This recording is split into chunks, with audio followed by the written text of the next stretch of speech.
name is Heido, and welcome to the Pantheon, where, at the moment, we're delving into the world of Dungeons & Dragons and looking at all the wonderful legendary creatures that we find. And one of them, well, it's a blue dragon. It's Lymrith, Desert Doom, or Desert, if you choose to pronounce it that way. 5 mana for a 5/5 with flying. And it has Ward, 4, which means you can't cast a spell on it unless you pay an additional 4, as long as it's untapped. Whenever it deals combat damage to player, draw a card. Then, if you have fewer than 3 cards in hand, draw cards equal to the difference. Really, really cool, you know. It's a catch-up mechanic, you know, say if you've emptied your hand, built into a legendary creature, which I really like. And it has evasion and also protection. This is a really cool take on mono blue, and I really do quite like it. The artwork's also pretty nice bit of lightning. That's quite cool. No idea what the story on this guy is. Why is he the Desert Doom? I don't know. I just have absolutely no idea. But it's a cool card in and of itself. If you like these videos, please do consider subscribing. I'm going to be making one of these for every single legendary creature ever printed. And there's a long list of them, but we'll get through them together. So without further ado, let's dive into this delicious dessert at number 5. At number 5, we've got Chakram Retriever. 5 mana for an elemental hound. Partner, it doesn't matter because the partner creature that you could tutor up is red, so we can't play it in this deck. It's a 2/4. Whenever you cast a spell during your turn, untap target creature. So the thing about this ward ability is the creature needs to be untapped, but the rest of the card really wants our commander to attack and deal combat damage to a player. So after combat, we're knocking around, we've got some cards in hand. We want to cast a spell to untap our commander so that it has ward 4 and it makes it hard to interact with. And this is where this card comes in. And another couple of cards that do this. Cerulean Wisps, 1 blue mana for an instant. Target creature becomes blue until end of turn. Untap that creature, draw a card. So for 1 blue, we're getting through our deck, we're churning through, drawing cards, but we also get to untap our commander and make sure that ward ability is active. Then Umbral Mantle, 3 mana for an equipment. Crit creature gets +3. Crit creature has, pay 3 and untap it. This creature gets +2/+2 until end of turn. That symbol is the untap symbol, and it has equip 0. So what we want to be doing is equipping this to our commander pre-combat, swinging in, then before combat damage, paying the 3 mana, untapping it, we're hitting them with a 7/7, and the ward ability is active. Really, really nice, and 7 damage, 7 times 3, it's 21. Oh, quick maths. So that will kill one of our opponents if we're just concentrating them down with commander damage. Then we've got Refocus, 2 mana for an instant, untap target creature, draw a card. Simple, filters through the deck, gets to the more interesting cards that we want to be casting with our commander. Which brings me on to number 4, and the whole theme of this deck, for me, it's about emptying your hand so you get as much benefit out of your commander's ability as possible, because if we only have 0 cards in hand when we deal that, we're going to draw a card, and then we're going to draw up to 3 cards. So each time our commander deals combat damage, we're going to be drawing 3 cards. Absolutely fantastic. Forbid is one of the cards that do this really well. 3 mana for an instant with buyback. So you can discard 2 cards, which means discard 2 cards. Wording. Discard 2 cards as you cast it. If you do, put it back into your hand as it resolves. So we're going to keep that counter spell up, and we can just keep doing it over and over again and empty our hands so that when we deal combat damage with our commander, we're going to end up drawing even more cards that maybe we could pitch to Forbid. It's really, really good. Another cool couple of ways to sort of discard cards, get your cards down, is Mind Over Matter. 6 mana for an enchantment. Choosing discard a card, tap or untap target artifact, creature, or land. So again, this can help protect our commander. The ward ability, we can untap our commander, or if we're trying to sort of like control our opponents, tap down all of their lands in their turn. We get round to our turn. They can't block with anything, and then we just swing in, draw 3 cards. Really, really nice. Then Diamond Lion is a brand new card from Modern Horizons 2. 2 mana for an artifact creature cat.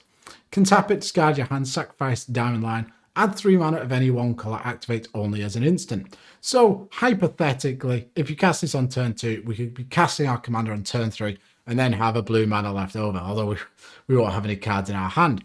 But this could be a cool card for ramping into maybe a Ginger Tax or something like that. And then we can get tons of value out of those cards that we're running out. Then Alexi Zephyr Mage, 5 mana for a 3/3. Pay X and a blue and tap it and discard 2 cards from your hand. Return X type creatures to their owner's hand. This could potentially be bouncing 4 or 5 different creatures, and we're discarding cards to get our hand size lower.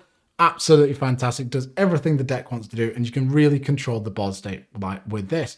And if you're playing any creatures that have really good enter the battlefield effects, we can use it on our own creatures, which is pretty damn good.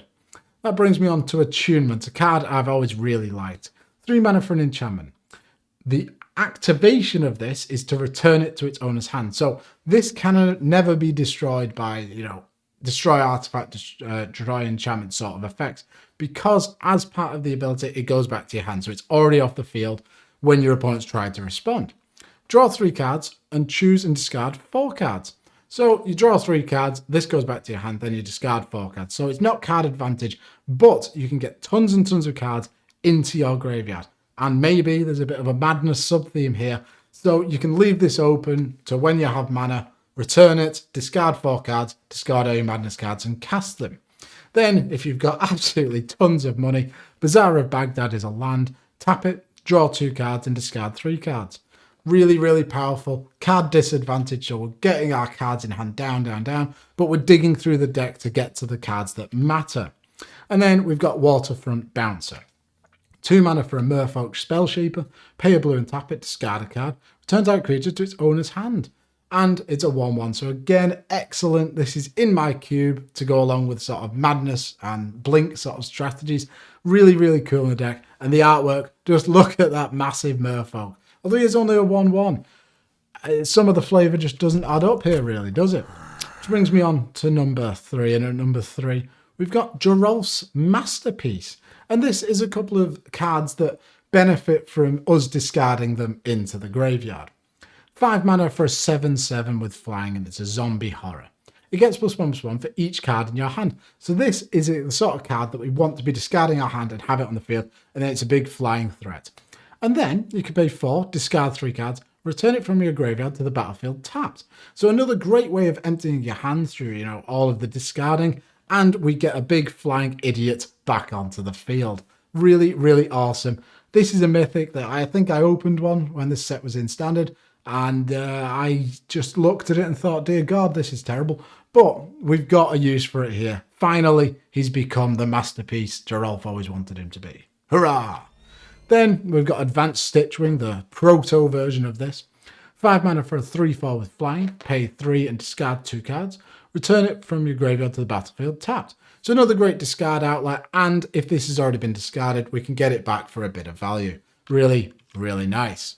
Then Madness, Welcome to the Fold. 4 mana for a sorcery. Gain control of target creature if its toughness is 2 or less. However, you can cast it for the Madness cost, which means when you discard it, you exile it from discard, and then you can cast it for the Madness cost there and then. Regardless of timing, by the way, so this sorcery could be cast at instant speed.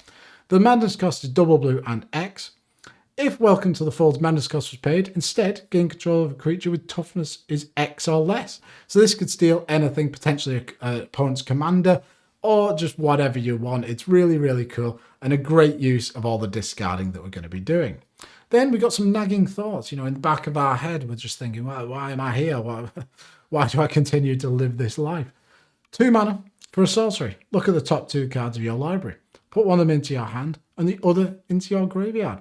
Filter through your deck, really nice effect, and the Madness cost is 2 mana. So we get a nice bit of card advantage from the discard. Which brings me on to number 2, and at number 2 is, those were a couple of cards that want to be discarded. Well, really, I don't care what I'm discarding. I want to take advantage of anything being discarded, and Drake Haven is one of those cards, and it says cycling on it, so I love it. 3 mana for an enchantment. Whenever you cycle, woo, or discard a card, you may pay 1. If you do, create a 2/2 blue Drake creature token with flying. So yes, we won't have cards in hand, but we're going to have a colossal battlefield. It's going to be really nice. Drakes everywhere. Doing the Tootsie slide. I think that's a song Drake sings. I have no idea. I don't like him. Hollow one. 5 mana for a golem. It costs 2 less to cast for each card you've cycled or discarded this turn. And has cycling for 2 mana. Really, really nice effect. We can be casting this 4/4 for free. Or, if we don't want it in our hand, just cycle it away. Really, really good. Then we've got Wolf Infiltrator. 2 mana for a 1/1 with Skulk, which means it can't be blocked by creatures with greater power. When it deals combat damage to a player, you may draw a card if you do discard a card. So absolutely wonderful. Triggers all of our madness, all of our discard sort of synergies. Whenever you discard a creature card, you may pay 2. If you do, create a 3/2 colors Eldrazi horror creature token on the battlefield. Really, really nice. Makes us a battlefield. Creates tokens. Wonderful. Everyone likes it. Creative Mysteries is a 4 mana Sphinx. Whenever you cycle or discard another card, scry 1. And that's cycling for a single blue. Really, really nice. Great effect. Digs through the deck for the exact cards we want. Just works perfectly with the deck. Which brings me on to number 1. And whenever I talk to Dave, like he smiles and his teeth are all yellow and disgusting. That just makes me think of Slithermuse. It's a 4 mana elemental. Slimy, gross, disgusting. When it leaves play, choose an opponent. If that player has more cards in hand than you, draw cards equal to the difference. And it's got Evoke, so you can put it straight into your graveyard by casting it for its Evoke cost because you sacrifice when it enters play. So these cards are all about manipulating your opponent's sort of hand size and taking advantage of it. We're going to want to have less cards in hand than all of our opponents. And we want to take advantage of that and do a bit of catching up sometimes, because yes, it's great to have 0 cards in hand for our commander's ability, but sometimes your opponents are just drowning you in value and you need to catch back up. So this is a great card for doing that. Similarly, we've got Windfall, 3 mana for a sorcerer. Each player discards their hand, then draws cards equal to the greatest number of cards a player discarded this way. So we can always hopefully have 0 cards, and then this can maybe draw us 7 cards, and it can mess with your opponent as well because they're going to discard all of their hands. They've crafted those hands, they've got all the combo pieces in there, and then they just fall to pieces. Their fingers have become rotten. Their fingernails are just melting away. It's disgusting and horrible. Tales of the Ancestors, 4 mana for a sorcerer. Each player with fewer than cards in hand than a player with the most cards in hand draws cards equal to the difference. And you can foretell, it means you set it aside for 2 mana, and then at a later date you can whoosh for the foretell cost, which is 2 mana, so you can cast it for that. Really, really nice catch-up. Absolutely wonderful. I love it. It's great. Then we've got Almost Archive Keeper, 6 mana for a 5/5 with flying. If you would draw a card while your library has no cards in it, instead put 5 1/1 cards on Almost Archive Keeper. Are we interested in that part of it? No, not especially. Like, if you're playing this sort of effect, why are you not playing Laboratory Maniac? If you've managed to get through your entire deck, that you should just be winning off that. You should be playing Jace, Wielder of Mysteries, or the Lab Man. But the thing I'm interested in is 3 mana, discard 3 cards with different names, draw 5 cards. That is really, really cool. It plays into the discard mechanic we're going for this deck, and it gives us a ton of advantage. And we're playing EDH, so other than our lands having all the same name, being islands, a lot of our cards are going to be different. So discarding 3 cards to draw 5 cards, excellent bit of advantage and can really help us catch up. Then we've got Nezahal, Primal Tide, 7 mana for a 7/7. It can't be countered. You have no maximum hand size.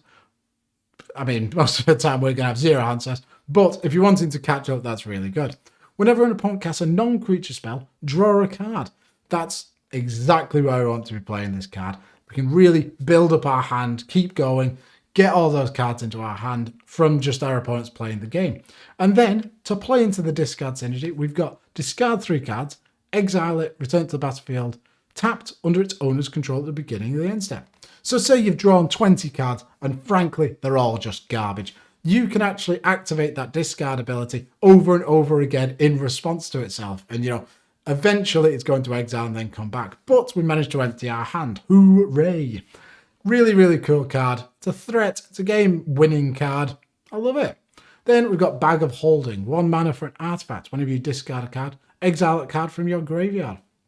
Pay 2 and tap it. Draw a card and discard a card. Pay 4, tap, sacrifice it. Return all cards exiled with Bag of Holding to its owner's hand. So we want to get a lot of the cards we've talked about, want to be in the graveyard, Stitches sort of thing. But if you're not too bothered about and you're just wheeling through your deck, discarding everything, this is great because at a later date, you can just rebuy everything that you've done and get everything back to your hand if you see a couple of things you want to be doing. Really, really awesome card. Finally, we got Sandstorm Oracle. 7 mana for a 4/4 with flying. When it's the battlefield, choose an opponent. If that player has more cards in hand than you, draw equal to the difference.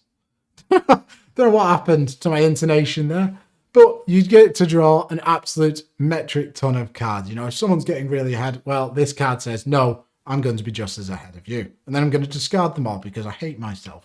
And those are my top 5 cards for this brand new commander. It's a really cool card to build around. Blue is always about card advantage, and we will be generating card advantage by discarding our hand. Really, really awesome playstyle. I do really like it. Thank you very much for watching. Oh, no. Thank you very much for watching. Please do subscribe, comment, and like, and I'll see you soon. Bye.